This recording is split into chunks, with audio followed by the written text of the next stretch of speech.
வணக்கம் நண்பர்களே.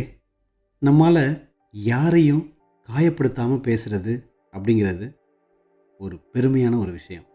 ஒரு வாக்கு கூட ஒருவரின் மனதை உடைக்க முடியும். அதே வாக்கு ஒருவரை எழுப்பவும் முடியும். When we gossip about others, we don't just hurt them. We hurt the peace inside our own soul. The more we talk about people, the more we forget to talk with ourselves. அந்த நிமிஷம் மகிழ்ச்சியாக இருக்கிற மாதிரி தோணும். ஆனால் அந்த வார்த்தைகள் நம்ம மனசுக்கே ஒரு டாக்ஸிக்காக மாறிடும். அதனால தான் சொல்கிறாங்க, அமைதி ஒரு ஆயுதம். மற்றவங்கள பற்றி பேசாமல் இருக்கிறது ஒரு வலிமை. Silence doesn't make you weak. It makes you wise.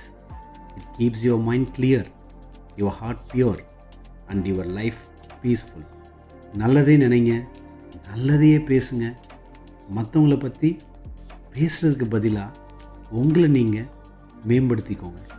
அதுவே மன அமைதிக்கும் ஆரோக்கியத்துக்கும் உண்மையான மருந்து.